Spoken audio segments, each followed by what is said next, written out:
Oi, gente, tudo bem com vocês? Estamos iniciando mais um diário da fertilização in vitro e hoje eu decidi compartilhar com vocês como foi a minha punção, quantos embriões nós conseguimos, como foi todo esse processo, algumas informações positivas, outras nem tanto. Então vamos lá, vamos juntos rumo ao nosso tão sonhado positivo.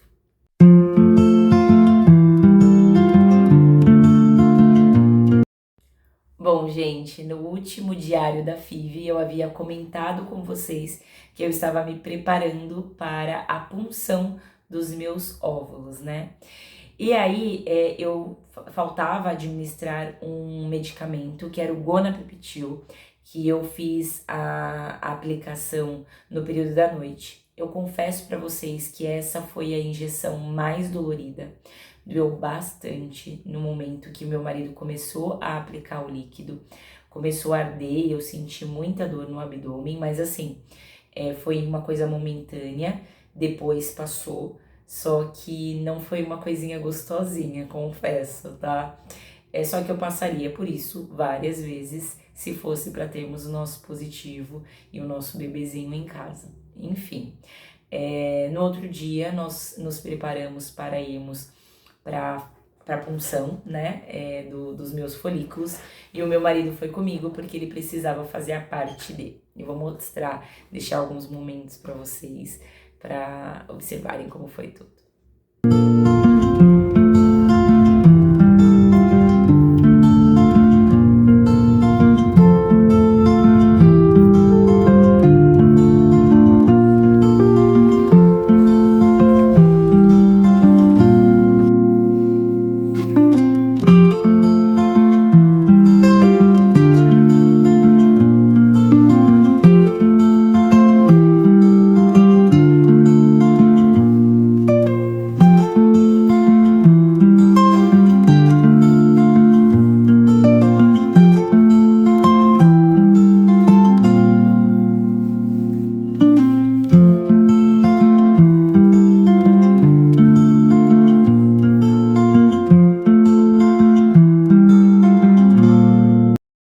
Enfim, gente, nós chegamos na clínica e assim, eu fui super bem recebida pelas enfermeiras, elas eram muito gentis, me explicaram passo a passo de como seria, me tranquilizaram, falaram sobre anestesia, né? Porque para quem não sabe, a punção é um procedimento em que nós realizamos dormindo, né?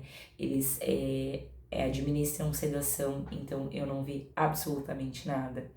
Enfim, quando eu saí do procedimento da punção, né, o meu médico, eu tomei café da manhã e tudo mais, e aí o meu médico foi falar comigo sobre como havia sido todo o procedimento e quantos folículos nós tínhamos conseguido puncionar, eu acho, eu imagino que seja esse o nome, não tenho certeza, tá? Enfim, e eu tive 8 folículos, o que já era esperado, né? O meu médico já havia comentado que imaginava que seriam 8. E aí, eu fiquei muito ansiosa para saber quantos óvulos maduros, mas eles não tinham ainda essa informação. E aí, o que o meu médico me orientou?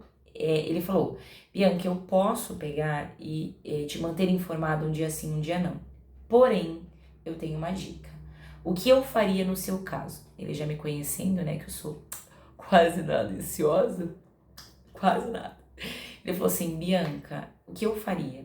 Eu te mantenho, falo quantos óvulos maduros você teve hoje, e aí eu te dou a informação só no D5 de quantos embriões você teve. Porque se eu for te atualizando dia a dia, né, um dia sim, um dia não, na realidade, talvez você fique ainda mais ansiosa. E eu concordei, porque eu queria me desligar um pouco, né, por 5 dias. Eu queria tentar me desligar um pouco por 5 dias. Consegui? Consegui uma coisa, né, gente? Não consegui. Mas enfim, nós combinamos que ele me daria a informação no D5. E aí, enfim, já comento sobre isso. Enfim, gente, Nós chegamos no D5 e eu acho que eram 6:30 da manhã. Eu estava mandando mensagem para o meu médico, perguntando se tinha alguma atualização quanto aos embriões. E aí ele me respondeu, ele falou assim, Bianca, eu ainda não sei, né? Vou esperar o laboratório abrir. E aí ele falou assim que até o final da tarde ele me ligava. E eu achei engraçado porque assim, gente, chegava dezembro, mas não chegava o final da tarde. Enfim, ele me ligou e ele falou assim, olha Bianca, nós já temos um embrião congelado, um embrião 3BB, e nós temos outros 4 que podem se tornar embriões, tá? Que ainda estão em desenvolvimento e nós estamos acompanhando. E assim, gente, eu sei o quanto que eu já deveria me sentir grata por esse embrião que eu já tinha congelado. E que muitas pessoas não conseguem nenhum embrião nesse processo. Só que ali, pra mim, foi muito doloroso, porque eu e meu marido, nós somos novos, né? Poxa, a ideia é que os meus óvulos, eles tenham uma boa qualidade.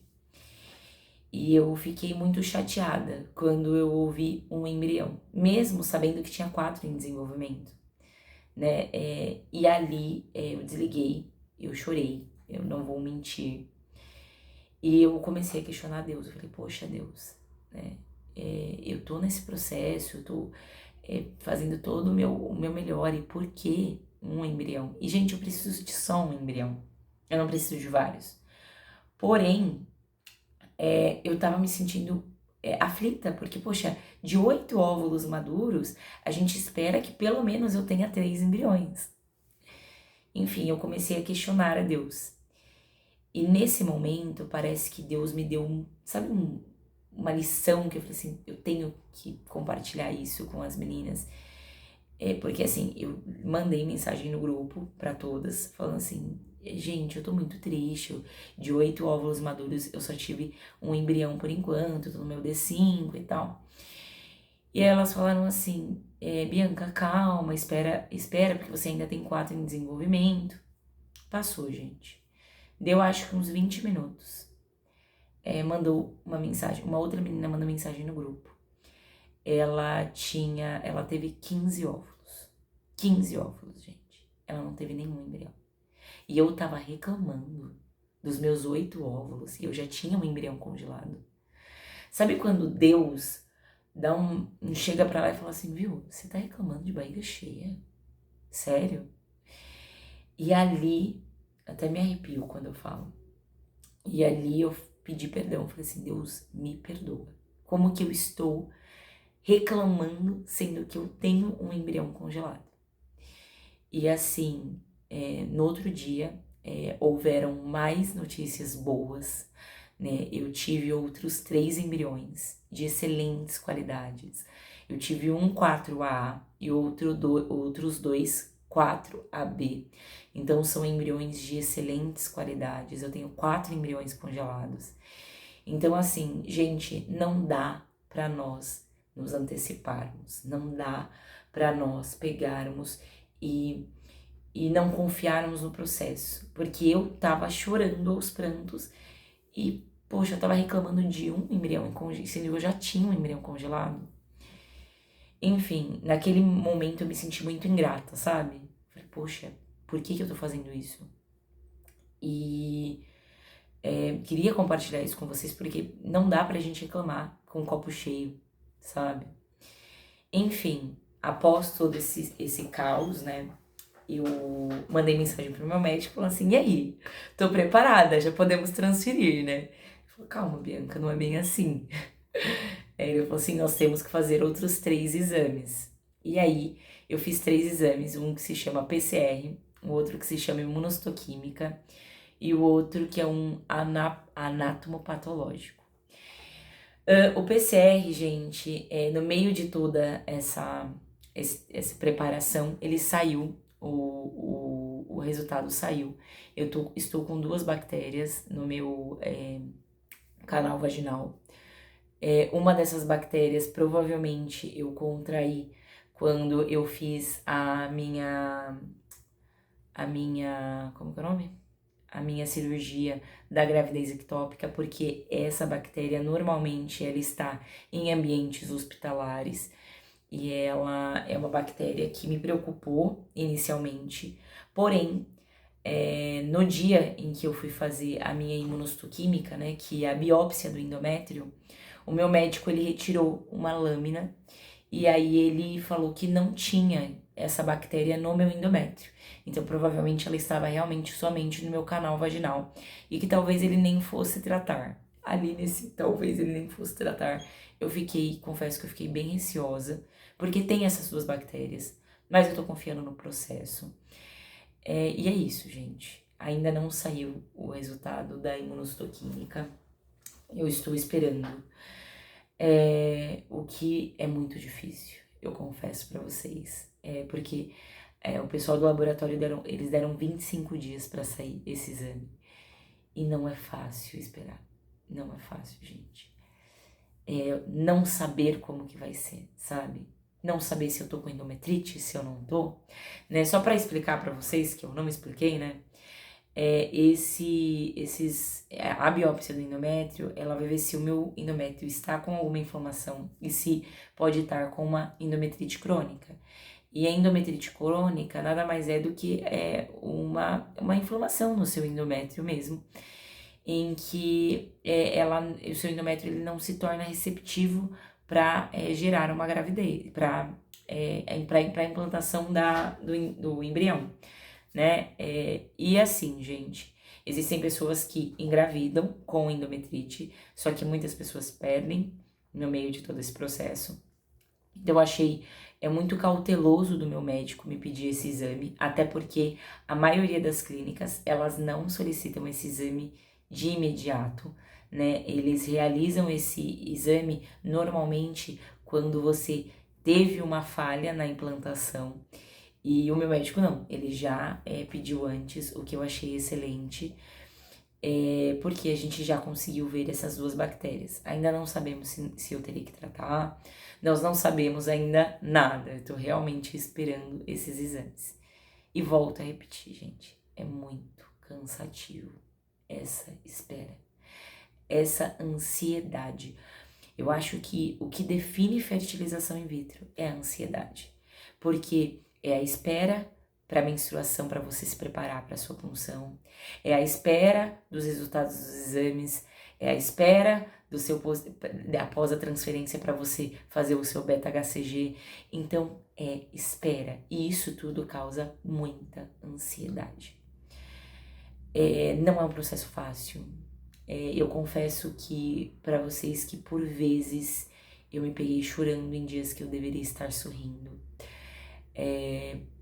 Mexe muito com o casamento. Meu marido, ele é maravilhoso, mas eu não posso mentir para vocês que eu não estou mexida com o processo. E o meu marido, ele é muito tranquilo, porque, né, eu acho que a maioria dos maridos são assim, não sei, né, mas eu tô me baseando pelo meu. Ele fala: Bi, fica tranquila, vai dar certo. Não, você tá muito bitolada, calma. E eu queria que ele estivesse na mesma aflição que eu, sabe? Não, mas eu tô com duas bactérias, e aí? Não, ele, calma, não se apavora, sabe? E é melhor que ele seja essa pessoa mais paciente. Mas é muita coisa, gente. É muita coisa. Então, assim, pra você que tá passando por esse processo, tá sendo doloroso, eu estou sentindo esses mesmos sentimentos. E, gente, é muito difícil. E o que eu decidi fazer para ver se eu me tranquilizo um pouquinho mais? Primeiro, decidi me abster um pouquinho desse mundo da FIV, não totalmente. Eu acompanho muito, até porque meu celular é tudo, fertilização in vitro, né, gravidez, porque é o meu sonho. E, além disso, eu decidi fazer uma caixa. E em outro vídeo eu venho apresentar essa caixa para vocês. E nessa caixa vai ter um diário mesmo pro meu filho, ou pra minha filha, né? Contando tudo, o quanto ele foi sonhado, o quanto ele foi desejado, o quanto foi difícil. Com tudo, gente. Cartinhas pro meu filho, sabe? Contando todo esse processo. Isso faz com que eu me sinta um pouco mais acolhida por esse bebezinho que lá de cima tá acompanhando toda essa jornada, sabe? E é isso. Então, aguardem as cenas dos próximos capítulos. Confesso que eu estou fazendo tudo isso, mas ainda estou ansiosa. E se sintam abraçados para quem está passando pelo mesmo que eu. Um beijo, gente, e até o próximo diário.